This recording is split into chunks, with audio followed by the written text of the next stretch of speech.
Rebonjour à toutes et à tous et bienvenue dans cette deuxième vidéo YouTube. Vous avez vu, j'ai appris à le prononcer correctement. Aujourd'hui, je vais vous raconter une petite story time de comment est-ce que j'ai découvert la partie de la parole dans le cerveau. J'ai découvert une partie du cerveau grâce à une réflexion avec moi-même. Je me rappelle même que c'était un samedi où la pluie tapait tellement fort sur la fenêtre.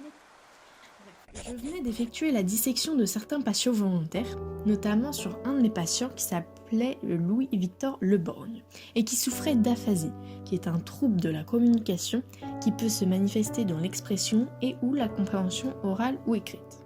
Il souffrait également d'épilepsie, qui est une maladie chronique caractérisée par la survenue de crises épileptiques.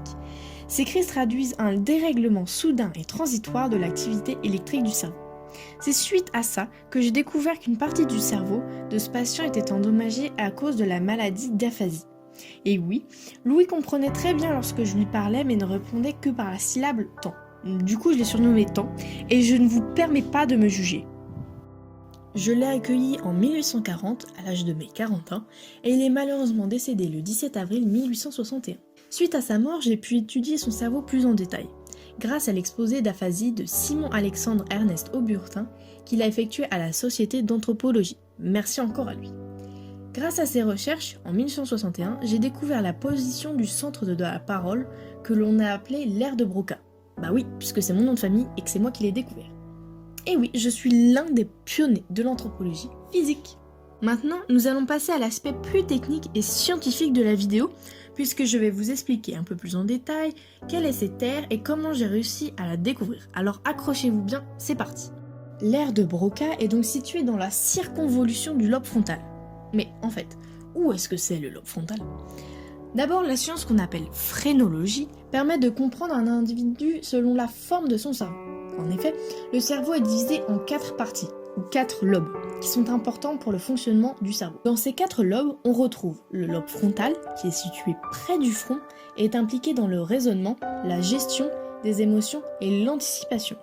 Ensuite, on retrouve le lobe occipital, qui se situe à l'arrière du cerveau et qui traite les images et les couleurs. Ou encore le lobe pariétal, dans la partie supérieure du crâne, lui qui s'occupe des sensations, de la compréhension et qui va donner du sens aux souvenirs. Enfin, le lobe temporal, près de la tempe, décode les sons et leur intensité. Le cervelet, quant à lui, au-dessus de la nuque, va contrôler les mouvements et leur synchronisation. Mais en fait, c'est quoi précisément cette aire de Broca ? En fait, elle est liée à la parole.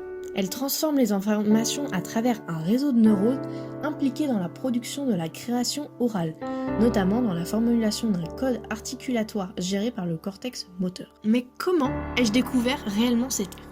Eh bien, c'est en étudiant différents cerveaux, comme celui de Louis-Victor, notre fameux temps, que j'ai pu remarquer que la partie gauche de celui-ci était nettement plus endommagée que la partie droite. Et comme il ne réussissait qu'à prononcer la syllabe temps, j'ai fait le rapprochement et pu en déduire que cette aire était liée à la parole. Bon, j'espère que j'ai été claire dans mes explications et que vous repartez avec plein de connaissances en tête, mais que vous n'avez pas trop mal au cerveau. Abonnez-moi pour ne pas louper mes prochaines vidéos. A plus les petits génies du cerveau!